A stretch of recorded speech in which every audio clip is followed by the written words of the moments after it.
So if you can hear me right now, and I'll keep on clicking the button on my keyboard to give this little circle here. If you can hear me, give me that green check mark or emoji. Awesome. I am seeing a lot of green checks and emojis there. So thank you all for giving me that feedback. If you can't hear me, what you should be doing is using the audio button to troubleshoot. So try connecting your sound there. If you're having trouble with your computer sound, know that you can always call in. You can even have the WebEx call you. Make sure that your audio is hooked up. If you do have questions, send to the Q&A to all panelists. Bennett and I will be able to help you out. So all panelists to the Q&A with any questions. All right, I'll go back to my intro slide here that just has the prep steps that you need to do to be ready to go for class. And what you need is you need your WebEx set up with those 3 different windows, participants, chat, Q&A. Additionally, you are going to need your book and the pre-class email. There is a link to the book in the pre-class email, so find that pre-class email. If you don't have this, you don't know what this pre-class email is, send a question into the Q&A. We can make sure we get you that before class starts. And then finally, you are going to need both hyperspace and text. Hyperspace and text. So the environment we are in today is TRN 1289. TRN 1289. I want you to launch both hyperspace and text. I'll do a check-in. I'll show some steps on my screen if anyone needs them. But we want to make sure everyone is able to get in. We will need both of those kind of places set up because we will be going back and forth a good bit in this class between hyperspace and text. If you get stuck, I want you to send that question to the Q&A. That'll help Bennett and I make sure we get you an answer. So Q&A to all panelists. Now, I am planning to officially start class in about 2 minutes. So we'll take about 2 more minutes now as your kind of last call to refill your coffee cup, get yourself a drink, use the restroom, whatever you got to do. We will get started in just a couple of minutes. All right, I'll turn off my screen and my camera, or my camera and my microphone. There we go. I'll leave the screen up, and I will officially start class in about 2 minutes. You're recovering in OR is not the same as active. So when they go over there, it's going to be different. A in active is different when they go. There's like the 2 screens. Anyway, we want to do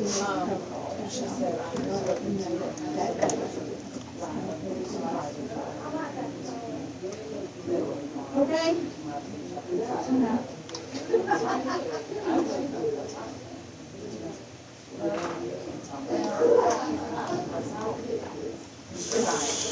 So did you guys know you're going to be doing that elbow support and PACU for the anesthesia people?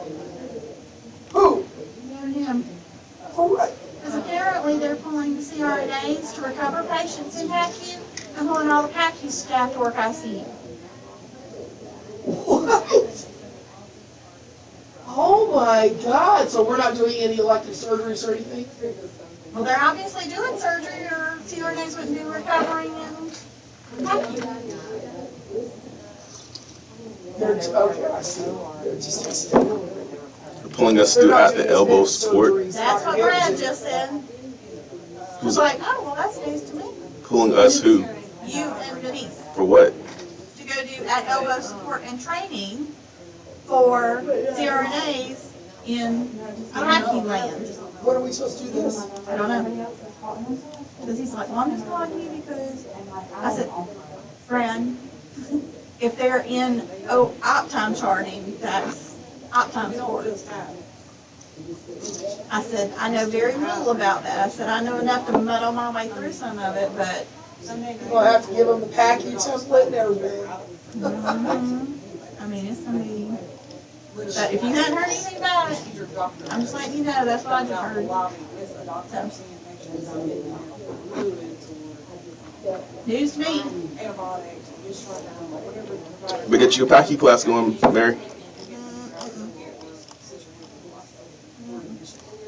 Negative Ghost Rider.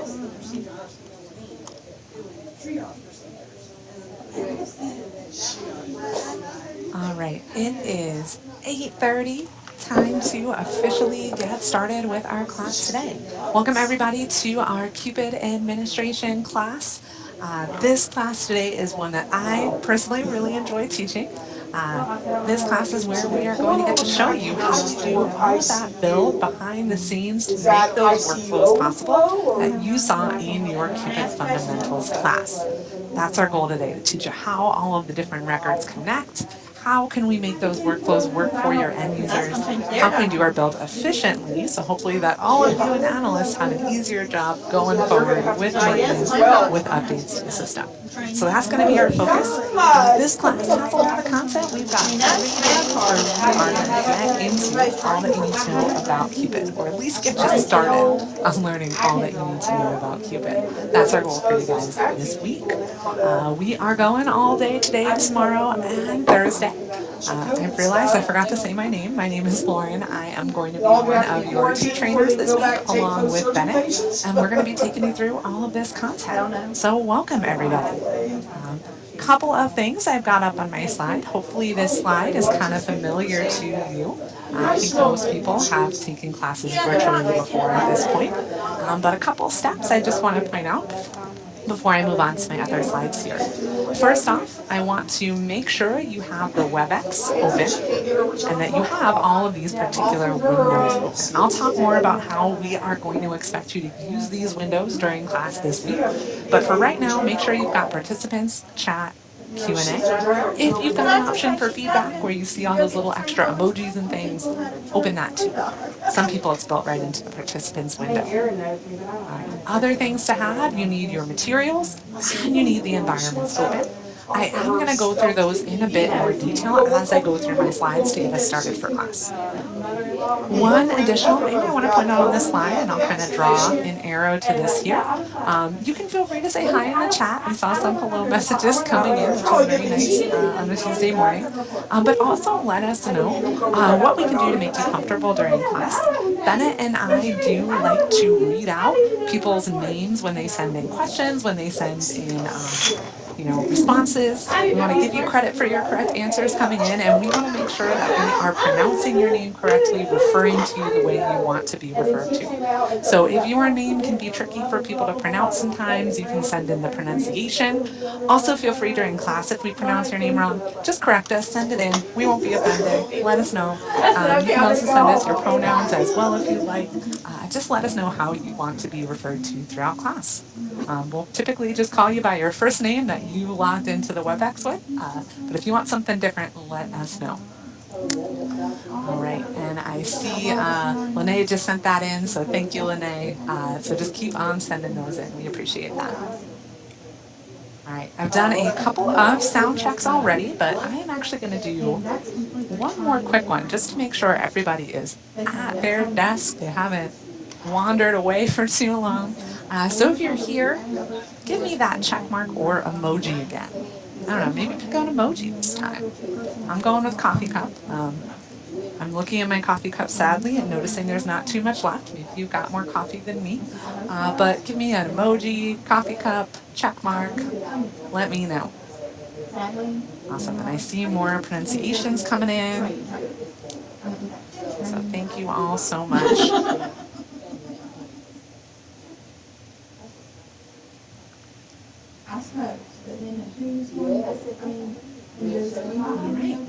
I am seeing a lot of emojis and check marks. Maybe a couple people, sleepy people.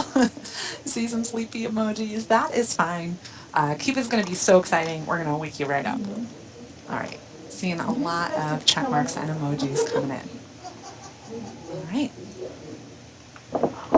And if you just joined now, you did not miss very much. We're just doing our prep here.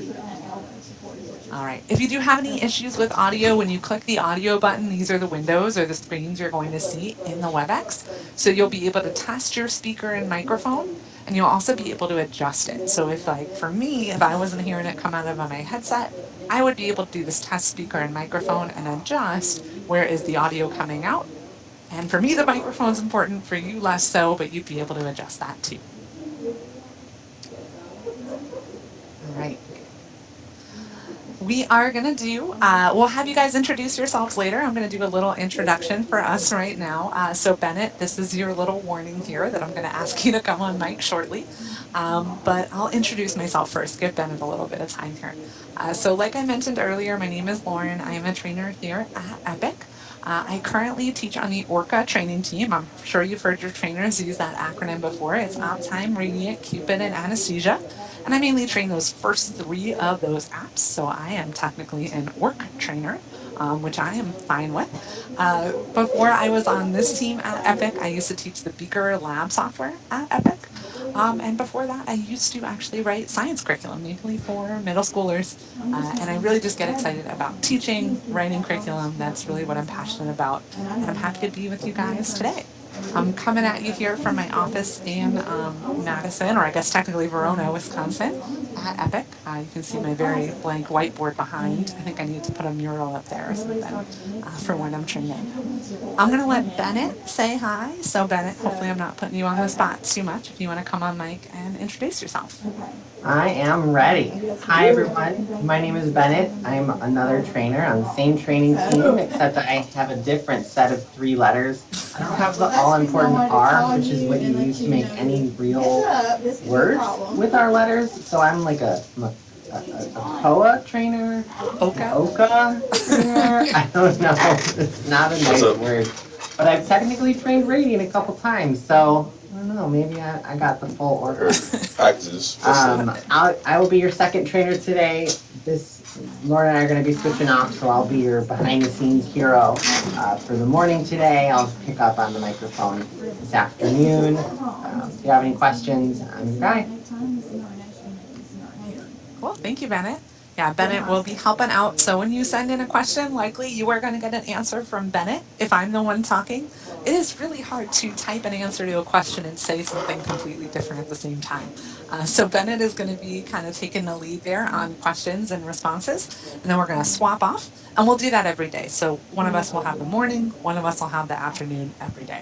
And then that's nice too. You get to hear a different voice here from a different person. All right. I want to welcome all of you. Like I said, I'll give you a chance to introduce yourself. I think we got people from What's the all security over the dude's name? U.S.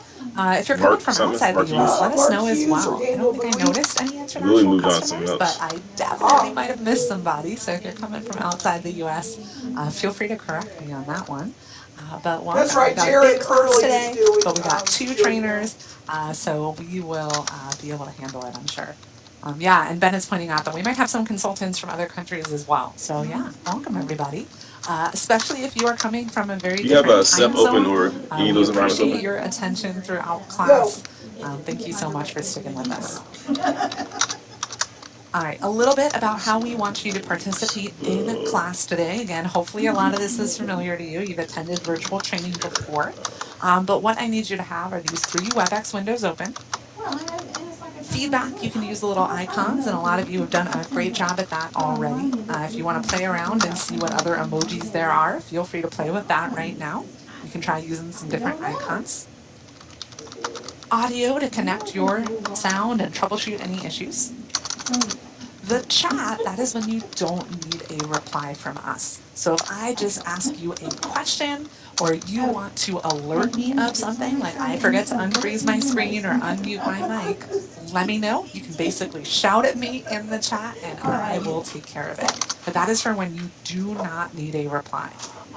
The Q&A is when you have a question and you want an answer from us. Some of you have noticed, right, that we've got a good sized group of people here. Looks like we've got 44 people know, on the it's line right training. now. And for both Bennett and I, if you send your question in the chat, and then one of us asks the question to the class, and we get 44 responses, your question is going to get buried. We are going to miss it, and you're not going to get a response. So what I want you to do anytime you need a response is send your question into the Q&A. We can kind of have a tab of all the questions that are unanswered, and then we make sure every question in the Q&A gets an answer. So please send your questions into the Q&A. If you send them into the chat, we are going to just redirect you to the Q&A. We'll just say, hey, can you send that into the Q&A? So we want to kind of enforce that habit early. It'll make everybody's experience better in this class. Now for both those windows, make sure you are sending to all panelists. This is your reminder right now to check that. So the chat, sent to all panelists, This is my permanent Q&A, job. sent to all This is my panelists. focus. I am And to do this currently the job, I don't need to host get of paid. the WebEx, so if you send to host, that means that Bennett is not going to see your question or your chat, and you are going to get a Not so much hard, you slower guys go in answer there and this be an morning hour because it's going to be before. hard for Yes, me to indeed, respond they while are I'm teaching. pulling So all officers and panelists nurses to going to get you the IV quickest nursing, response. and they are pulling the CRNAs to recover the patients in One other thing to know about the custody. chat is you're And then just they going to will see your document in that messages and the package messages from me setting. and Bennett. You won't see anybody else's. But And the nice the thing about that is when we ask you trainer any slash questions, we're handover. kind of testing your knowledge. Don't be shy about it. You get something wrong, no one else is going to see it. So just know Well, that about the that's chat. not us. We don't need to do that. Security needs to do that. Now, But oh, I you see where this had is a going different now. slide than I thought. Oh, it'll come up later. So Okay, other so things just that you to need make sure I did not for miss a virtual memo training, you with a need the date book that this was and gonna your happen. pre-class email. That pre-class email is going to have your classroom information sheet number. Let me actually pause my screen and go grab my pre-class email. Bennett has also put a link into the chat for the training companion. So I want you to grab that training companion if you haven't done so already. That training companion you can download with or without answers. We recommend with answers. That way you just have one less thing to manage when you are in virtual training.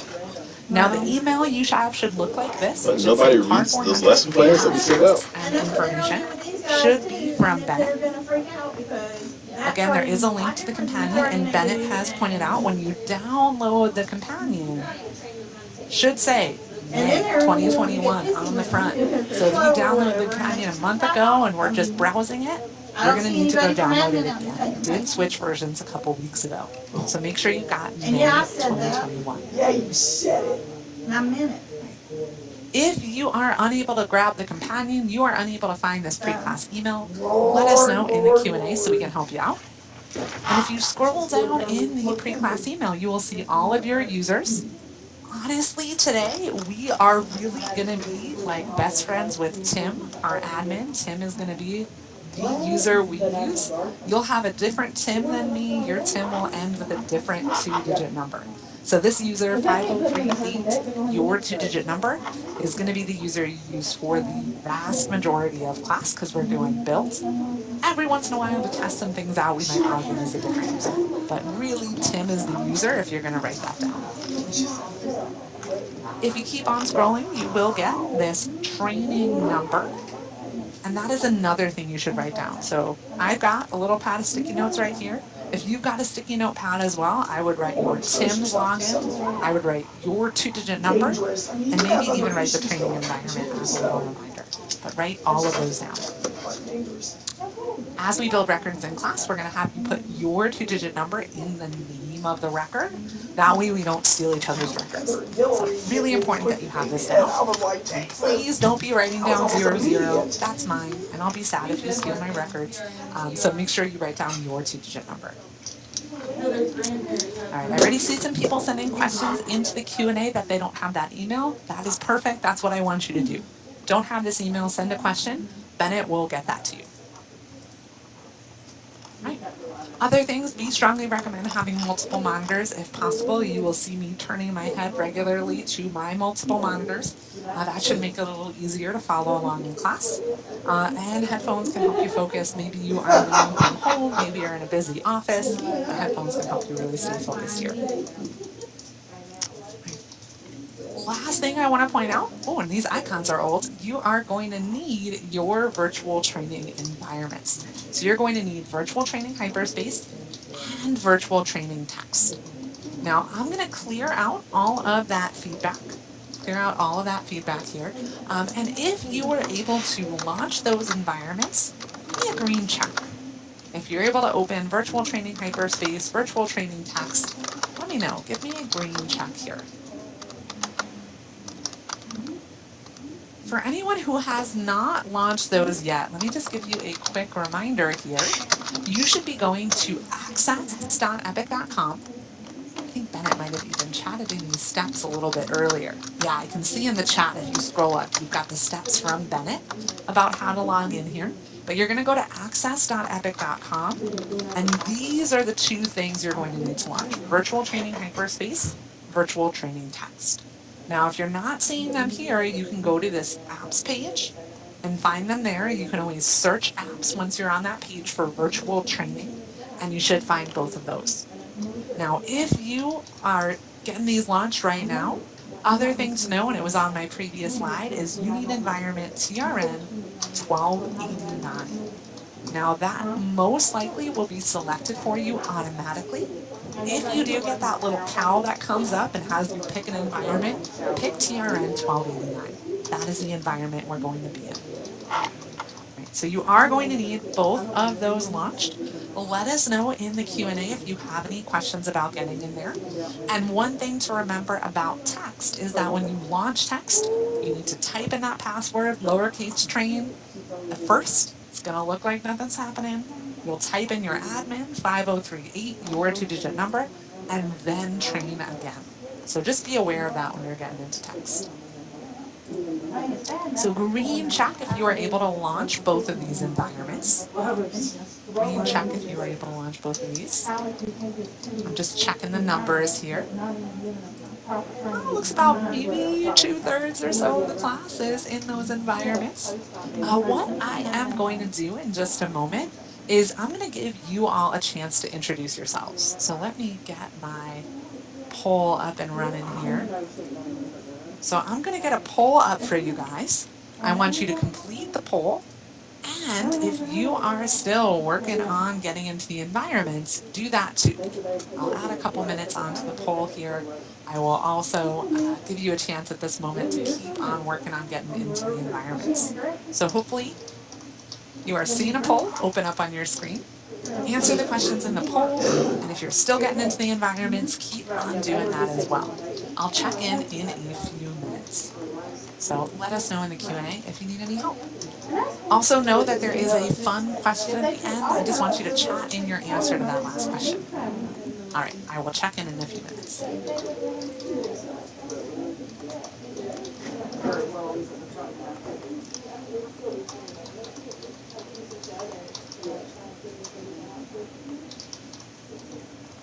But the email that I texted Jimmy and Dina said, we have people over here that can't do primary care, that they can have all they want. They're just not competent with either adult or they can pass meds and.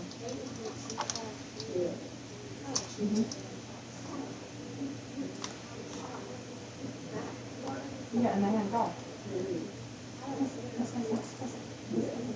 That's not what they want. You guys have. And that is exactly what we're doing now. And this one was never got zero, so now I have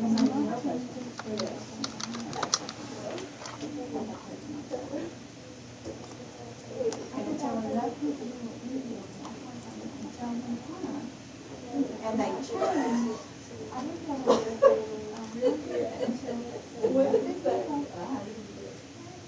Saying no. Right. We can't fix something. All we can do is I told her when I called her to talk over this whole, I told him, when I called her, I said, and she's like, I don't conversation on it, I'm doing the whole mandate, but they, she said, what? She said, no. She said, that's what we did.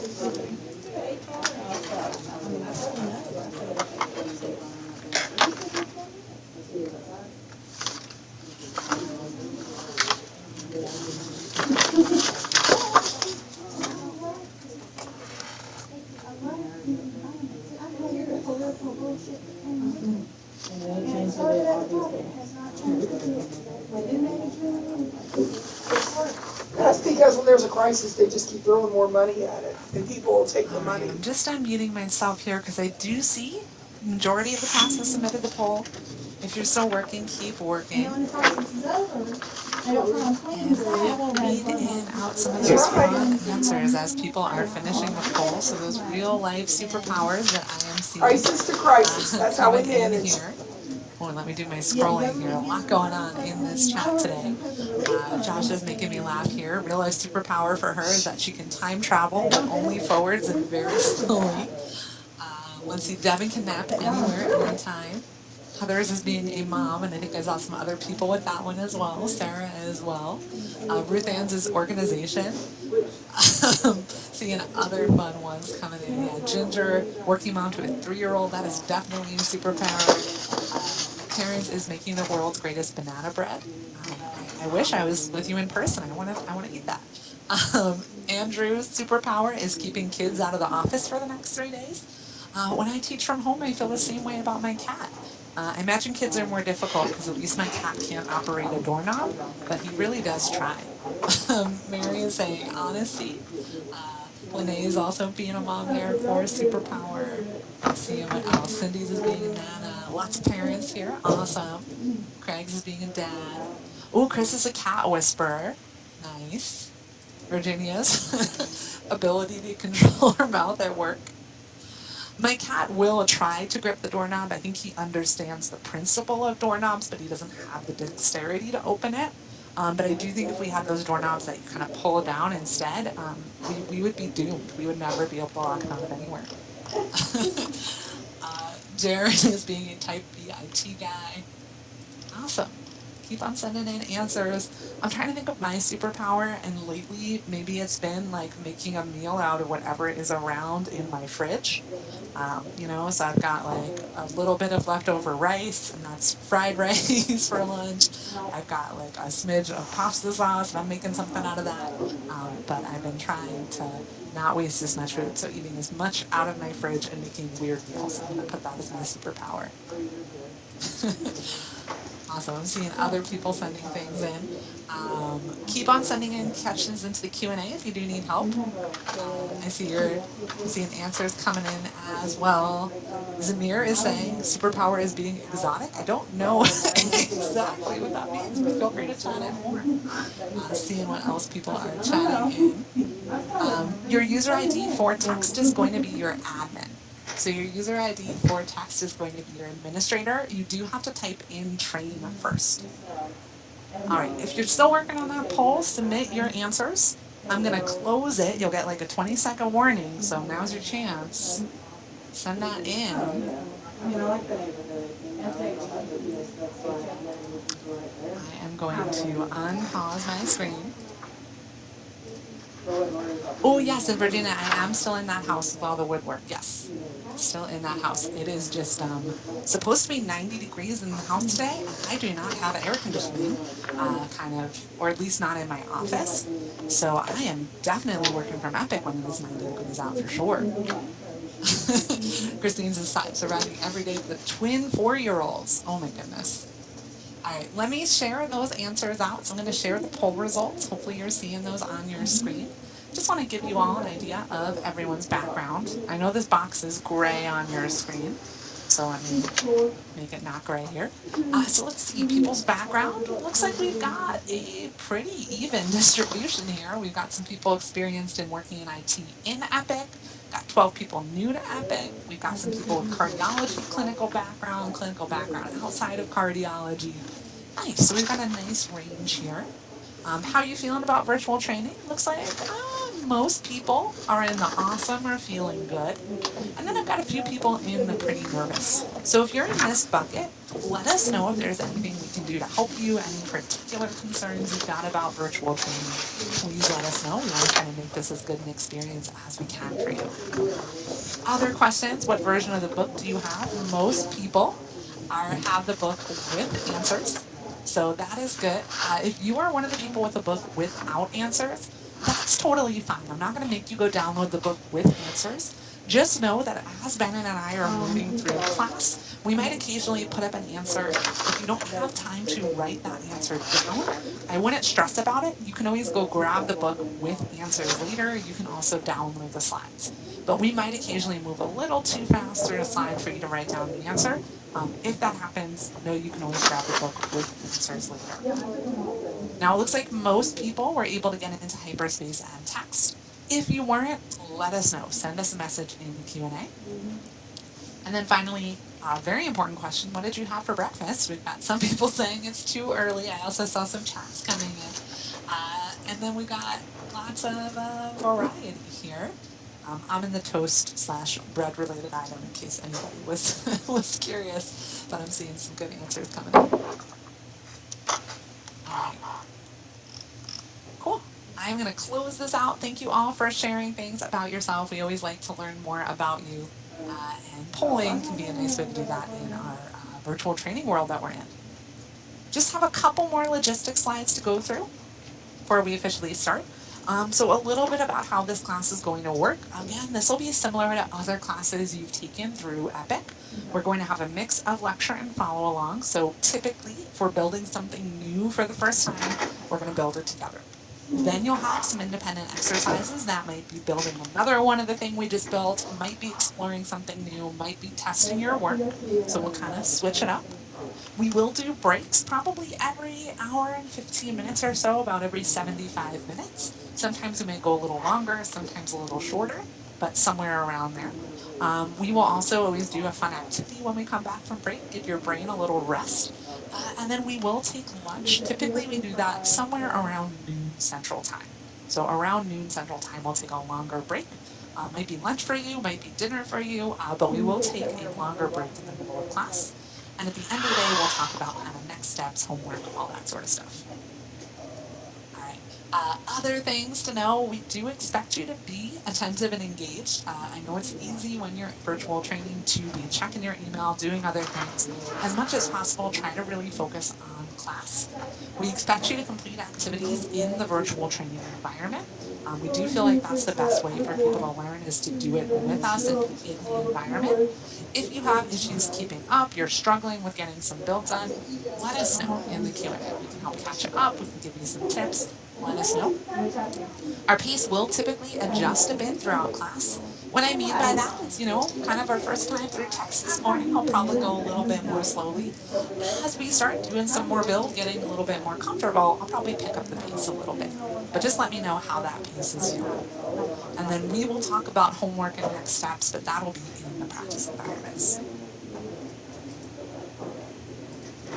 Speaking of pace, we are going to do our best to set our pace in the middle for class. And there are 44 of you on the line, so we're going to try to set our pace at the average that works for most people.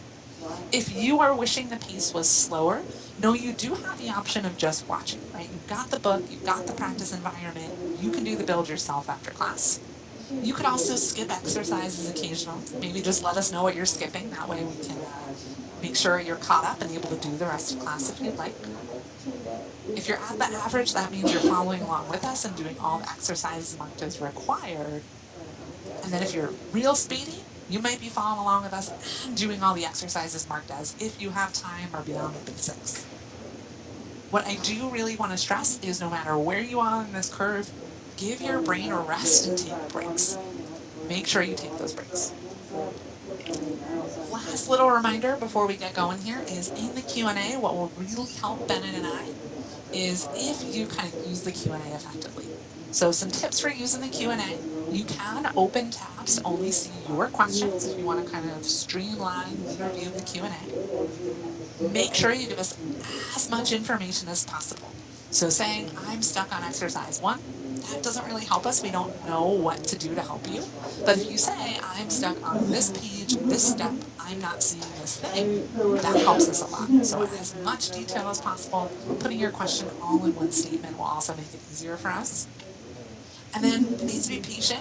Again, we've got a slightly bigger class today, so just know we are going to answer all the questions we promised, but it might just take a couple minutes for us to work through all of them. So when we get your question, there might be a few other questions ahead of you that you're not seeing.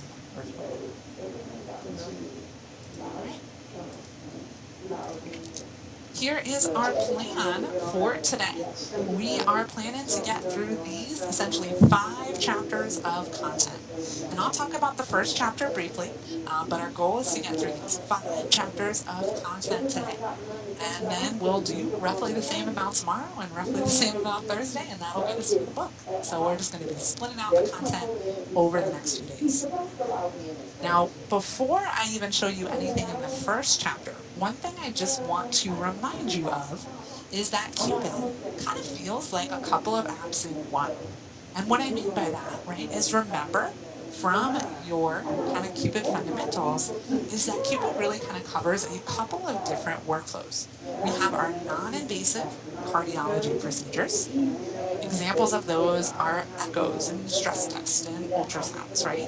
Where we are just kind of taking images of the patient's heart and vessels and trying to figure out what's going on with them. Maybe the patient's running on a treadmill for a stress test, or maybe we're just doing a transthoracic echo, but we're trying to see what's going on with the patient. And when we do those non invasive workflows, we are going to schedule appointments for our patients.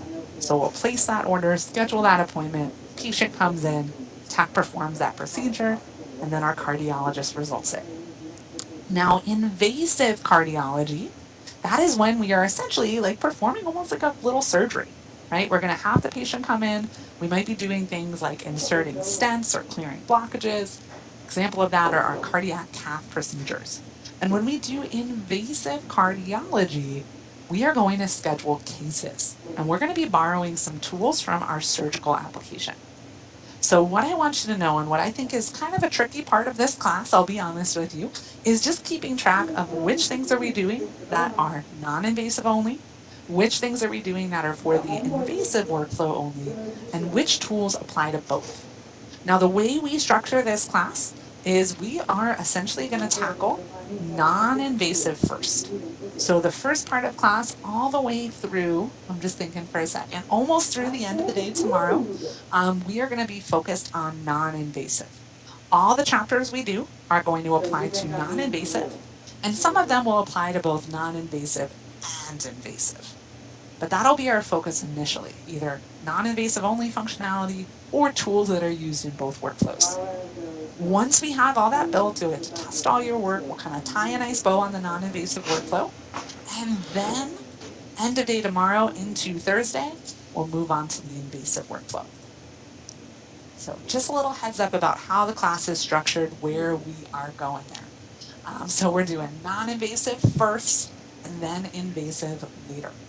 If at any point in the class you are a little bit mixed up, you're trying to remember, wait, what workflow are we building this for? Is this a tool that's used in both? Send a question. Let us know in the Q&A. We will clarify that for you.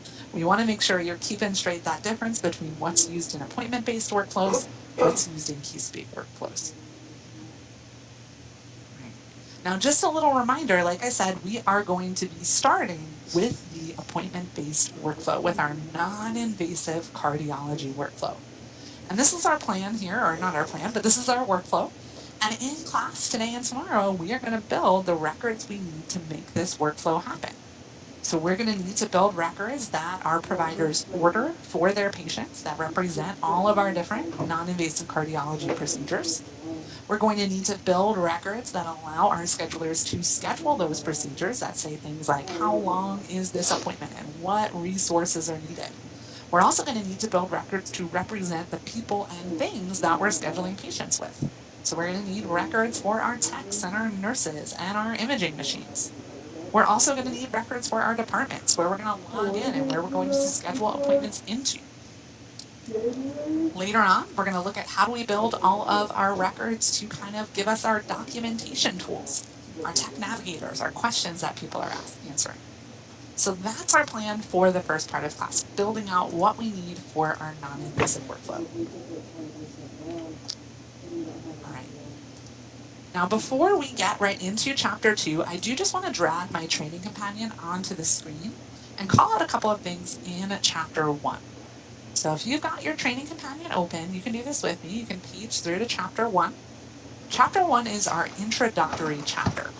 Now, we don't really have slides for it because there's not too much in here that we're going to cover during class. The first part is really a reference for you. Notice it has information about how to use the book, how to practice outside of class. That is super helpful, how to get to a practice environment. So I'm not going to go through that now. You have that for reference.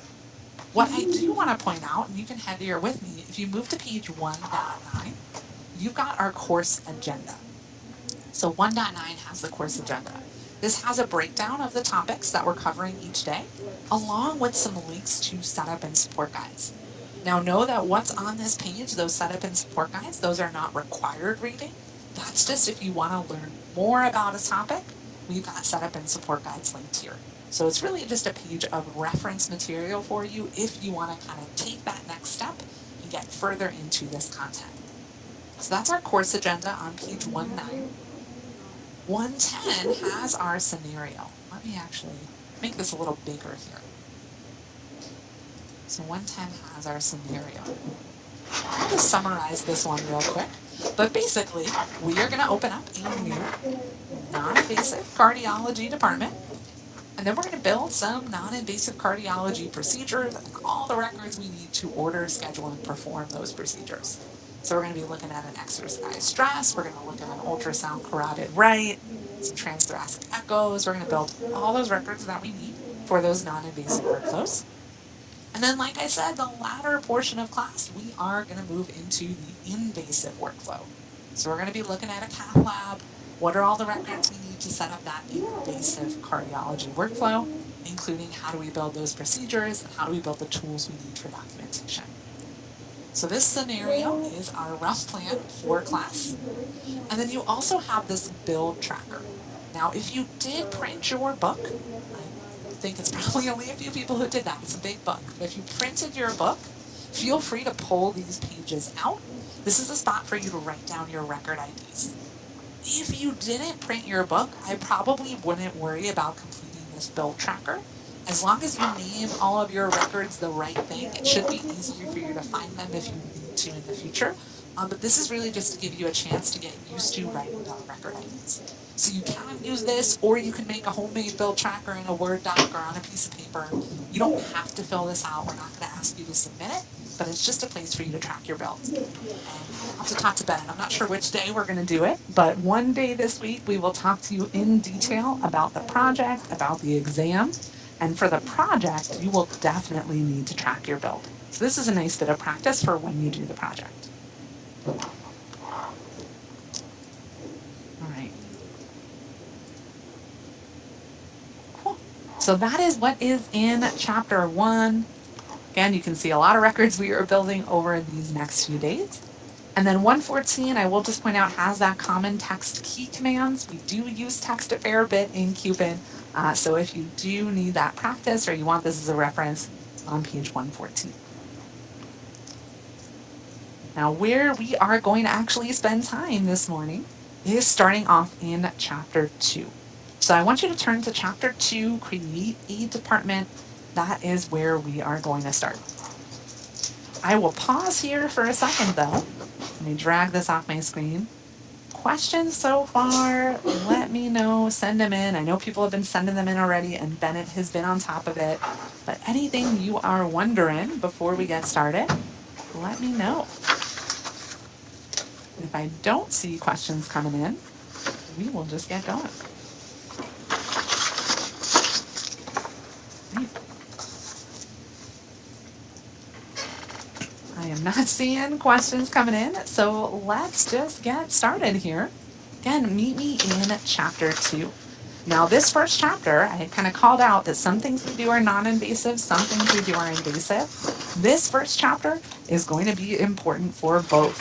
So both non-invasive and invasive cardiology, we are going to need department records. They are really going to be a kind of foundational part of our build, and they're going to be how we are going to connect to the rest of the Epic facility structure.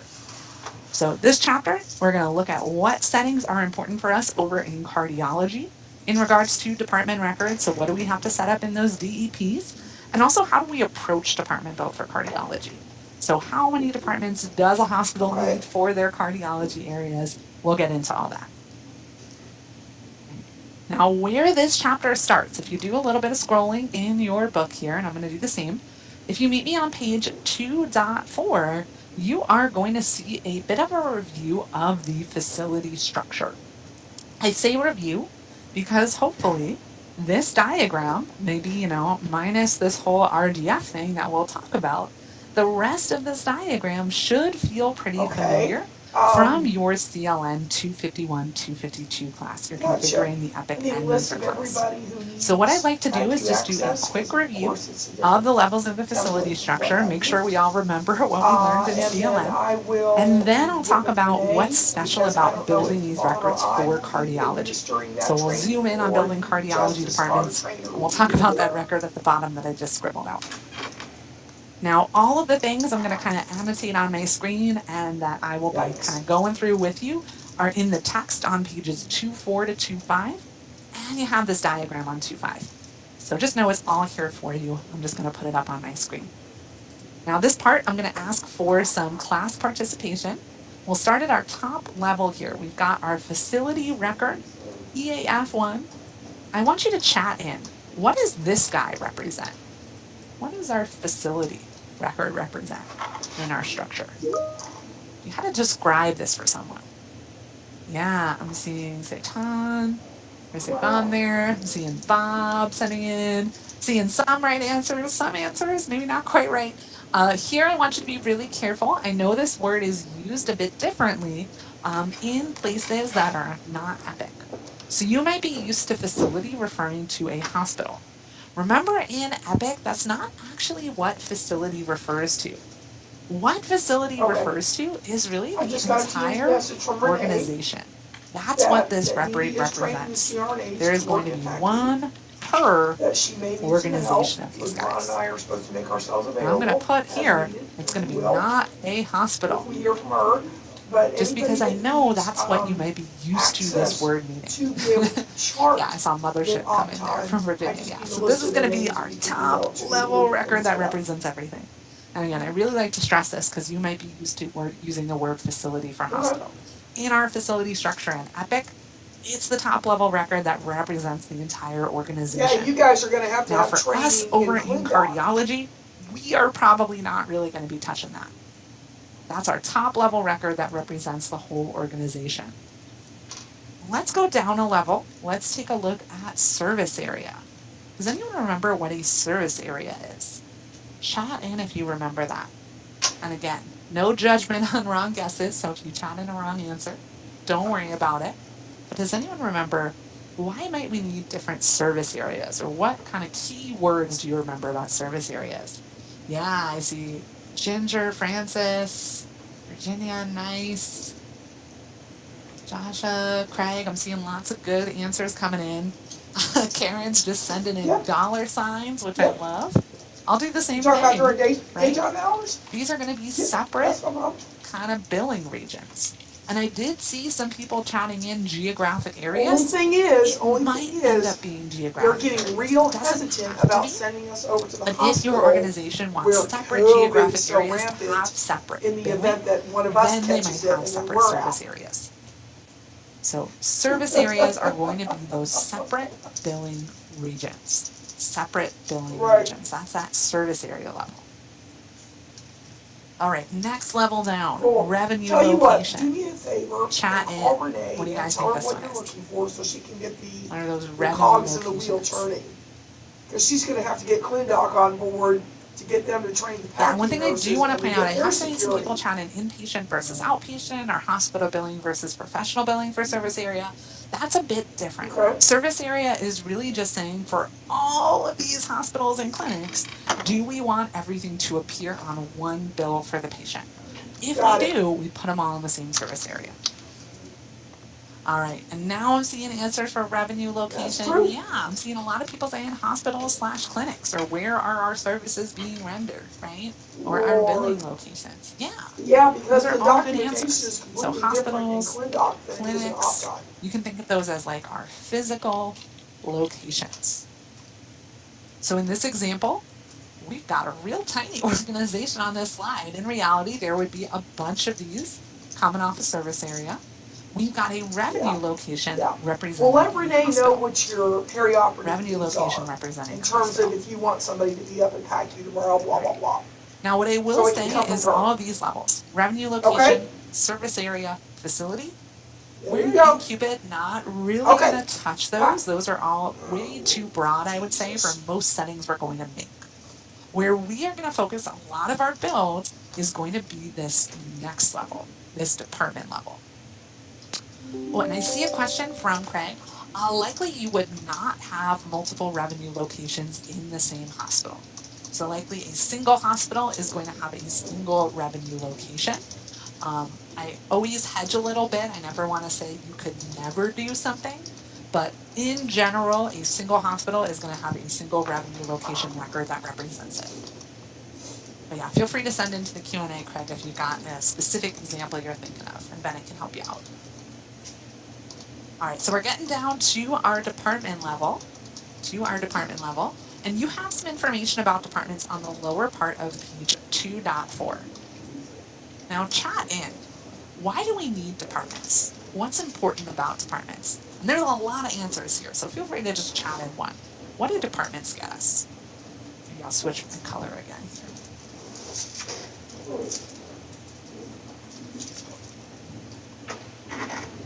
So what do departments get us? I see people saying everything. Yeah, so big things about departments. right. Yeah, gonna be where You users were right. log in. It's all I'm seeing happening that tonight. answer coming really I tried frequently. to call from First College. It's where patient care They want happens. Yeah, either Devon or I awesome. to be in So where Pasadena patient care happens. starting tomorrow for the rest of the week to assist Other things I am seeing people say where patients are And I said, scheduled. well, Yeah, so departments are also going to be where specifically at least appointments come from are my boss scheduled. because they're trying to limit our exposure So to the they are going to hospital. be super important. They're going to determine scheduling. They're going to be where patient care happens. They are where users log in. Perfect. I also saw some people chatting in. It's going to be also a way for us to get settings or get the right clinical tools to our users. And we're going to talk about that a little bit. Yeah. Oh, and I see a question coming in from Bob. Bob, we're going to get to invasive later. Cases for invasive cardiology are actually not scheduled into departments. So that's why I was really particular about using appointments. We'll talk more about it at the end of the day tomorrow. But I like where your head's at. But in the system, it's not. All right, so speaking of departments, what I want you to notice on my slide here is notice I've got one hospital performing cardiology procedures. Check this out. I've got non-invasive cardiology, I've got cardiac cath, I've got EP. So the big takeaway I want you to get from this slide here is you actually need, and the way we recommend doing this, is you should build separate DEPs or separate departments for your cardiology areas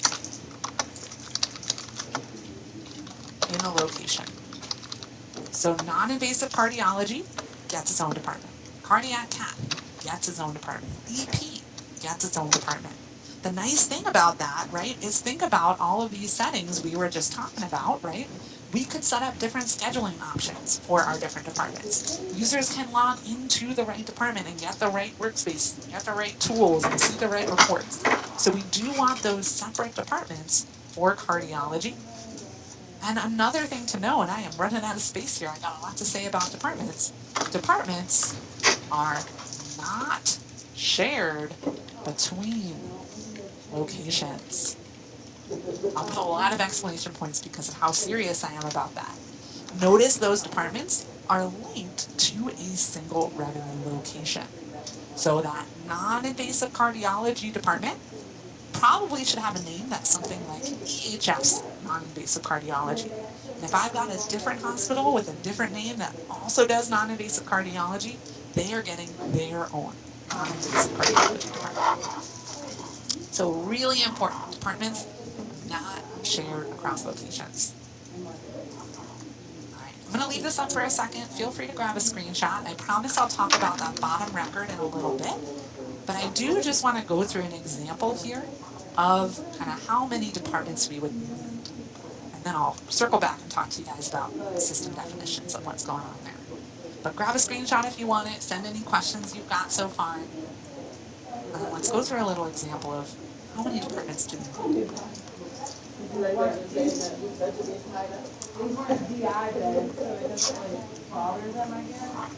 no, I thought this overview was helpful. I see some chats coming in. All right, so I'm going to go to another slide. So last call for screenshots. I love this annotation tool, Zoom in. So I'll be doing this a lot. Let me clear this off my screen though. So I am going to go to a slide I've got for you guys with an example here of departments. So let's imagine, this is much prettier than I could mock up with Zoom it. Let's imagine we've got a few hospitals. We've got this North Hospital that does non-invasive cardiology and EP and cath procedures. We've also got, oh, helps if I click here. This other hospital does the same thing. And we've got a clinic that just does non-invasive cardiology. Look at these two questions. Let's take the first question first. Chat in your answer to this one. How many revenue locations would I need to build for this organization? Imagine I'm building from scratch. How many revenue locations do we need? Chat in that number. Ooh, and I am seeing the answers flying in.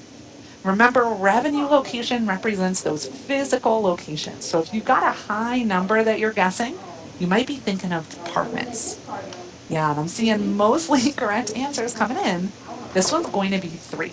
You're going to need 1 for the North Hospital, 1 for the South Hospital, 1 for the West Clinic. Our next one, how many departments would we need to build for cardiology here? Chat in your answer for this next one. Yeah, and I'm seeing a lot of people chatting in the right answer. I'm seeing a couple wrong ones, but mostly right ones. Yeah, what I want you to remember is what I was saying on the previous slide.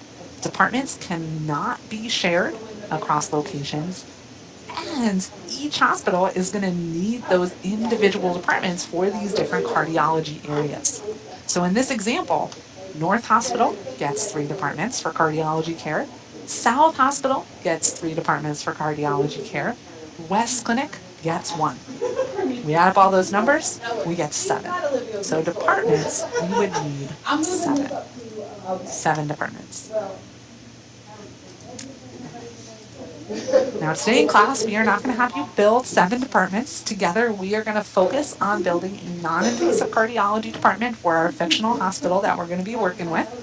In an exercise, we get to see a bit about a cath department. So we're just going to be using 2 departments during class this week. But it wasn't their fault. Right. Now there is one more thing I want to call out, and I think I'm just going to drag my book over to my slide here, or over to my screen. What I want to call out is the text on the top of page 2.5. So 2.5 does have this other record that's called out, imaging system definitions. And what I want you to see is that if you scroll down, you'll see that we have this system definitions record linked to each of our individual cardiology departments. I would recommend maybe kind of highlighting this text or calling this out. What's going on here is that RDF, or radiology definitions, is our imaging system definitions record. It's where we can make default settings. And in cardiology, we borrow a lot of functionality from Radiant, from our imaging application. Now, we might not want all the same defaults that they want over in kind of just straight up imaging world. So what we do in cardiology is we are going to build a cardiology specific imaging system definitions record. And essentially what we're going to do here is we use this for default settings for kind of all of our cardiology areas. That way, instead of just having to live with the settings that all the Radiant people are making for imaging, we get to make our own version of imaging system definitions that'll override settings that are different that Radiant did in their system definitions. So we get a cardiology specific version of that. We make all of our default settings for kind of our cardiology areas having to do with imaging. Now, typically what we'll do is we'll just have one of those. It'll be called something like CV system definitions. That's what we do in the foundation system. And we attach that to every single cardiology department record. So we're saying when you're logged into any one of these departments, you should use this version of imaging system definitions. Get the default settings that we made for cardiology. All right. Now, today in class, we're not going to have you build this because first off, you're going to start with what's in the foundation system. Second, there's only going to be one of these in the whole training environment.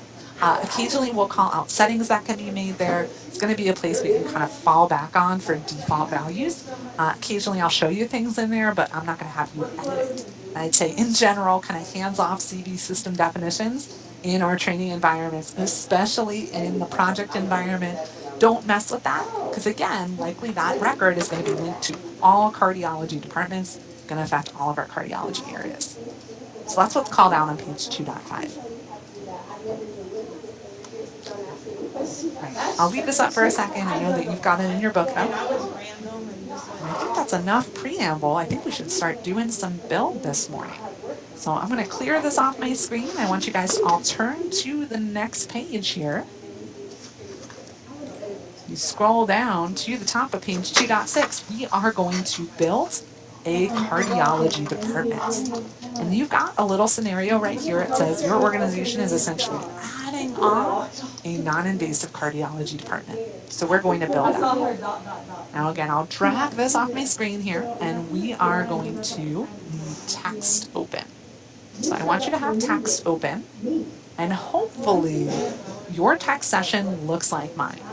You should be logged in as your admin sim. Just crossing out Amherst. You should have somebody else. You should be in TRN 1289, ready to go. So I'm going to clear out all that feedback. Just give me a green check. I'll draw it on my screen. Give me a green check if you're here. You've got text open and logged in. A reminder, if you're not here, once you have text launched, you'll have to type in that password of training, then your admin user, and then train again. And when you type in train, it's not going to look like anything's happening. So you're going to have to type all of that in, press enter after each one. That should bring you here. Green check once you are here.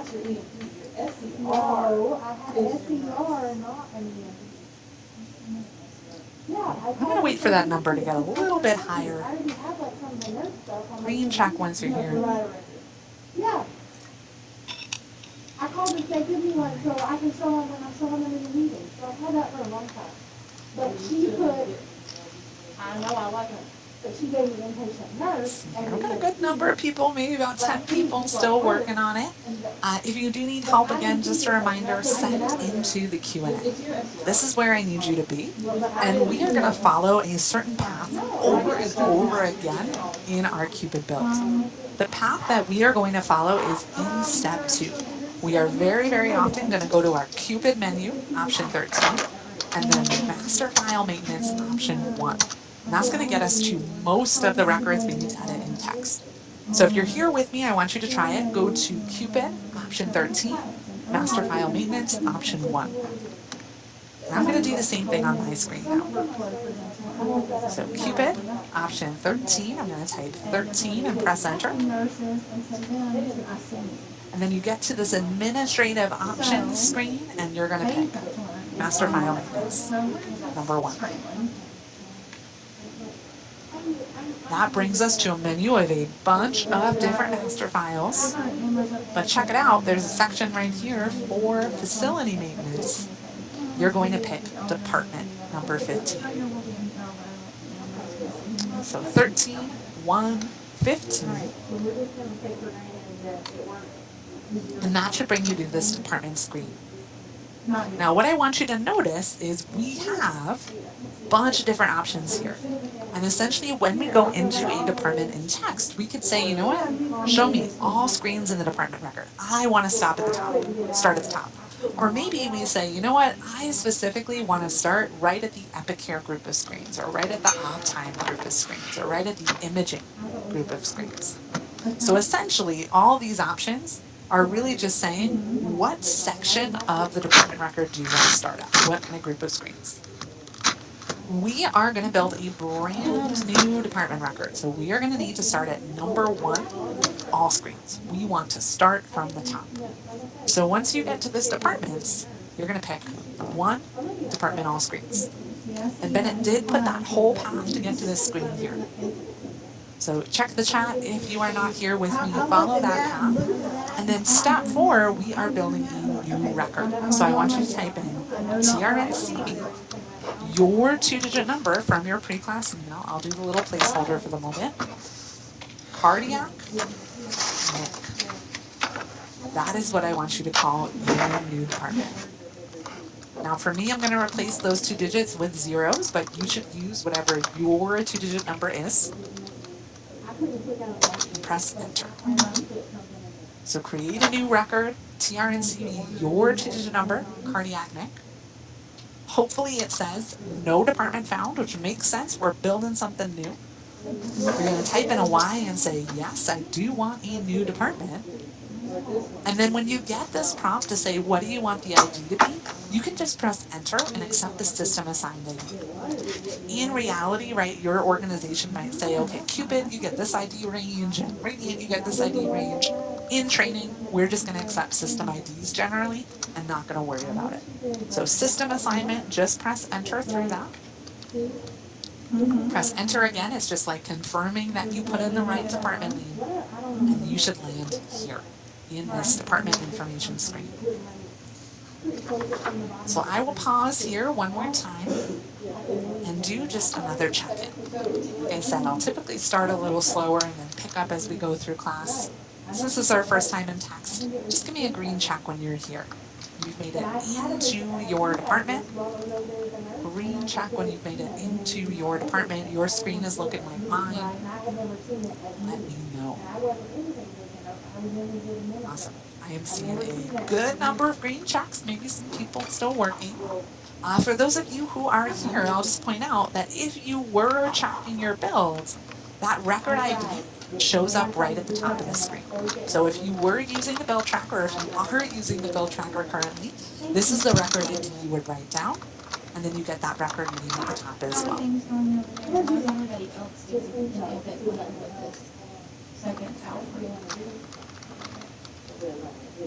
Cool, so I am seeing a good number. Seeing a good number of checks coming in. We are going to start on moving through and making some settings. So on this department information screen, one thing I do want to say is we are not going to set everything you would realistically set in a department. We're just going to kind of hit the highlights of things that are really important to know for Cupid. So just know our department's going to be a little bit bare, but we'll get you what you need so this department functions. So we should be on the bottom of page 2.6. The first thing we're going to fill in is the external name, and you can just do here your prefix, non-invasive cardiology. External name is going to go on patient-facing correspondence, so we want to make sure we're not putting in an acronym, that we're not yelling at the patients in all caps. So that's why we're putting in non-invasive cardiology in sentence case there. Abbreviation, again, you can do your prefix. Again, when I say your prefix, that's just my short way of saying TRNCV, your 2-digit number. That's a mouthful, so that's what I mean by your prefix. And then Nick. So your prefix you're using, and then Nick. Oh, and Bennett's going to keep grabbing your answers, your chats in the Q&A. So Pratik, I know Bennett is going to work on that for you. All right, so your prefix, Nick. Next field I want you to go to, and again, we're going to move through a bunch of fields. So keep pressing tab.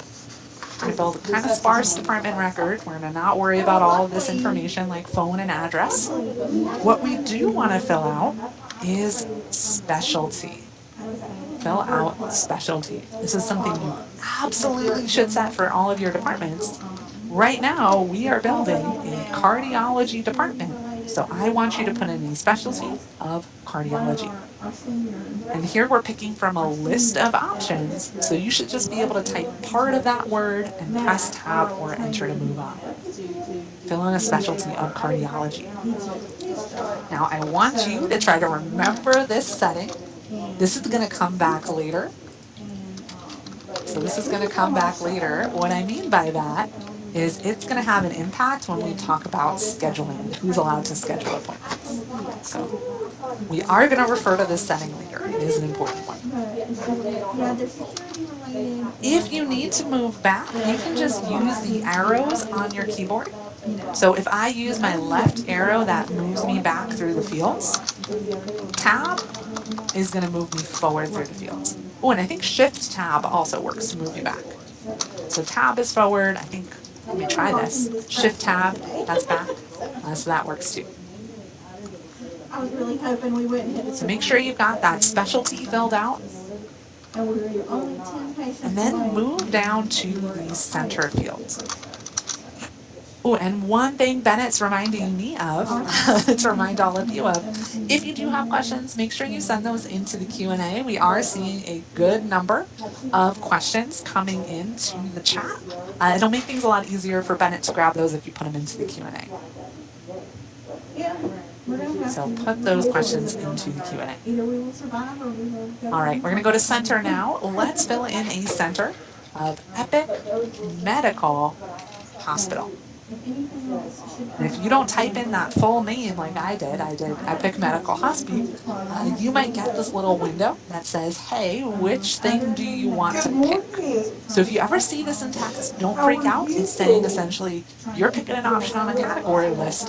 Here are all the Okay, matches for let's what see you if we can currently get type this in. figured out. All you have to do I is press am enter to going resume. to log in as And you then would here, I can see support that number 4 is what I so want. that I can So look I at can what you're literally looking just at. type the number 4 and press tab or enter. Hang on, And I'm that'll let me looking. move on. No, So if you get that window, no. press enter once. You can just type in the number of the thing you want and then tab or enter to move on. Now I know I had you fill out this setting. What on earth does this setting mean? Remember center, we didn't see that somewhere in our facility structure, like that wasn't a level of the facility structure. Essentially what this is for is it's essentially used to group departments geographically. Okay, that's what I was. Oh, I'm gonna run out of space for scheduling purposes. All right. In other So words, what if you're you've currently got going maybe an area where into when you've you got a log bunch of in clinics or hospitals, you could put is them you've all in the got same your center. Not a level of the facility structure, but it's just a way to group them for you've got a scheduling. schedules And then tab at the when very users are top of your scheduling screen appointments for patients, next to you can see appointments, and what are all the underneath available that, options in this center. where you That way, have if you've view got patients who live schedules, on, the west side of the city, and it's a pain to get somewhere you else can over to the east see side or somewhere else in the city, we can say, okay, here okay, are so all of the SMC general appointments surgery in a department clinic. within a certain center.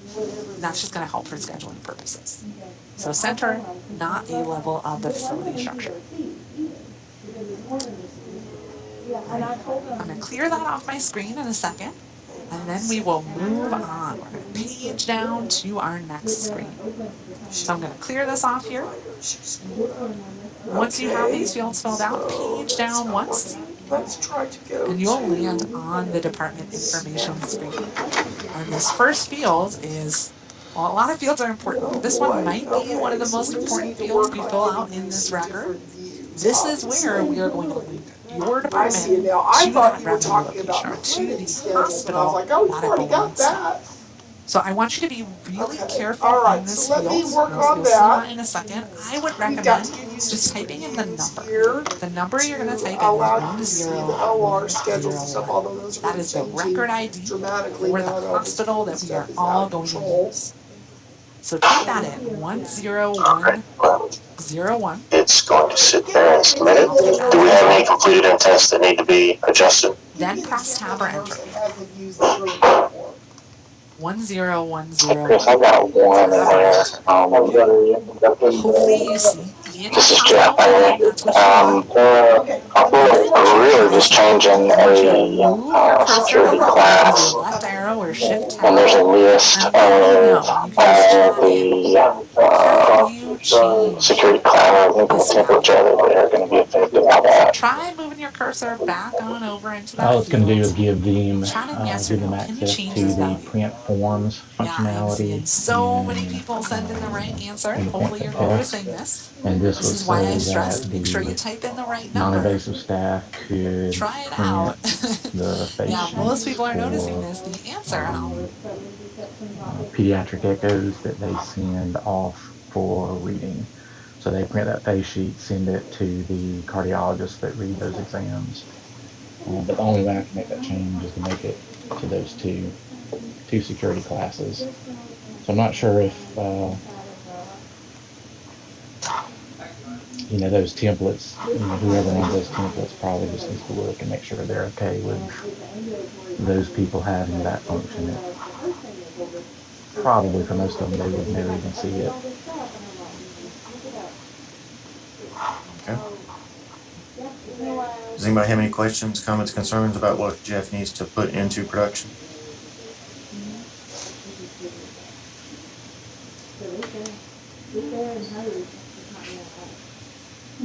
All right.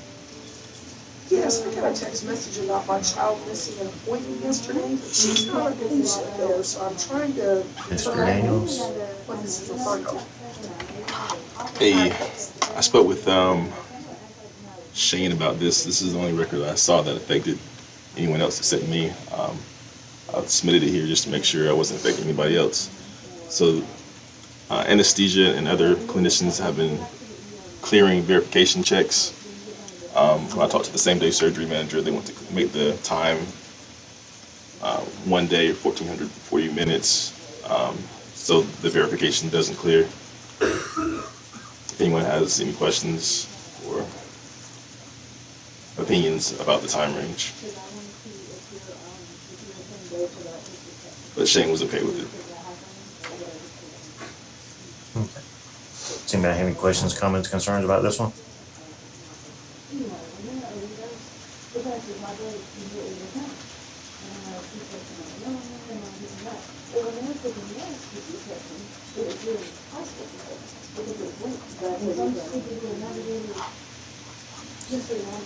All right. Does anybody have anything else?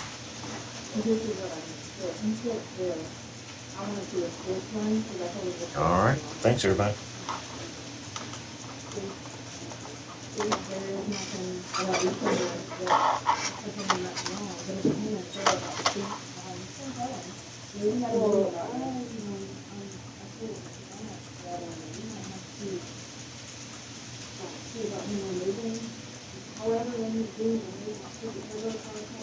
Yes, ma'am, I received a text message that my child missed an appointment yesterday. If you're not seeing and I'm anything trying to happen, figure out maybe what's check going that on. function She's lock not is a on, or patient maybe you have to there. hold down the function key. She actually goes to So we're Southeastern. gonna do a home, let go, F9 let go. You should see what I'm seeing on the 11/7/2002, bottom of my screen. and the appointment The was for option that Dr. we are going to use Strasberg. most of the time is typing in T for text. If you just happen to know the item number of the item you want to set, I Danielle would work. Simmons. And I would say probably never use screen number. It's not that useful. But T for text is what we're going to use right now. And then we get to say, okay, what text do we want to search for on our screens? And I want you to type in Epic here. Because Dr. Ashley Be is really located careful. where Make she's sure you on type in 2 C's. 2 C's. So home let go, F9 let go, T for text, Epic here with 2 C's. Capitalization doesn't matter. If your screen fast forward is not working, I want you to look on your keyboard, see if there's like a function lock button you can press. Maybe you need to turn on function lock. That is correct. The other thing potentially to try is like That is hold down correct. the function. Yes, she has Wegener's disease. If you have questions, and send she them was into the under his Q&A care. so Bennett can help you out. So I do see some chats coming in. If you got questions, send them into the Q&A. Once you type in Epic here, press enter, and that should take you to this Epic Care Department information screen. I was about to say, she's working Yeah, as a question I'm seeing counselor coming in for though 40 about minutes, so screen she's fast a little forward. out of the loop right It is now. going to search all of the text on the screen. Yeah. So it will search the name of the screen, but it'll also search like all of these item names as well. So if you happen to As far as I know, if she's you wanted to find yes, this I item, mean, she was profile over for here at Children's in workstations, Birmingham, profile but, for workstations. I am seeing some people having trouble with it, so I think we're just going to make one setting.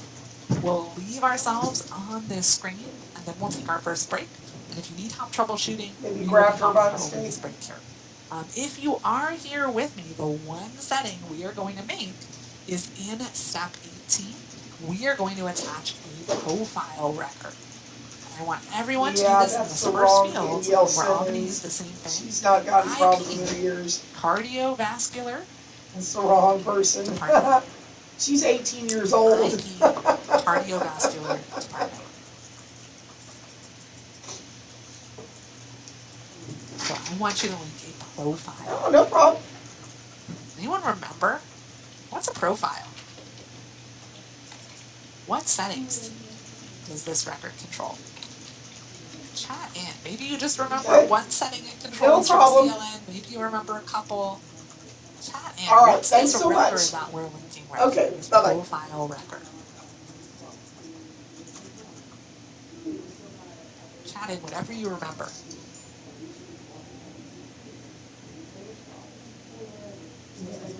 Yeah. And again, if you just remember one setting, you can chat that in. So I see Joshua, I see Faithon, I see Nay. So many people sending things in. Some big answers I'm kind of seeing coming in, right? I don't know if you guys remember this acronym, CPR. Maybe something you remember. So that C is going to be for chart review tabs. The P is for preference list. I saw some people chatting that in. R is for reports, all those print group based reports. That's going to be controlled by a profile.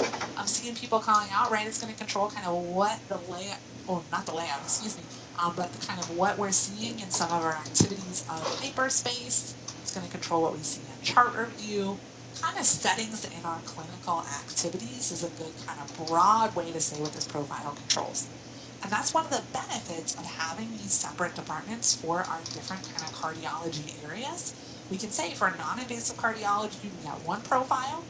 For invasive cardiology, like cardiac cath, we get a different profile. I don't know, I would Yeah. think that So lots going on here in those profile records. Now your book does have a write it down box about this on the next page. I'll put up the answer on my slide on the top of 2A.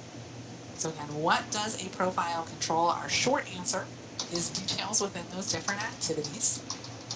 Let me go to my slide here. And again, it's those three things, CPR, chart review tabs, preference lists, reports, and a whole bunch of other stuff too. And again, what you're going to put in that default profile is in step 18 at the bottom of 2.7. It is IP cardiovascular department, specifically DEPT. Step 18. All right. I know some people are having some issues here, and we've been going for a little over an hour and 15 minutes, so I think now would be a perfect time to pause. If you were able to get that profile linked, leave your text exactly where it is. Don't move to another screen, just stay on this screen where we link the profile. I'll head back there right now, just stay right here on this profile screen, link that IP cardiovascular department, and then let's head off on a break. We'll take 10 minutes. It's about 9:47 right now. We'll come back at 9:57 Central Time. If you need help in the meantime, send into the Q&A. I will pop that on a slide, but once you're done with that step, head off to your break. Ooh, the clock just swapped, so we'll say 9:58 Central Time, and we'll see you back in 10 minutes.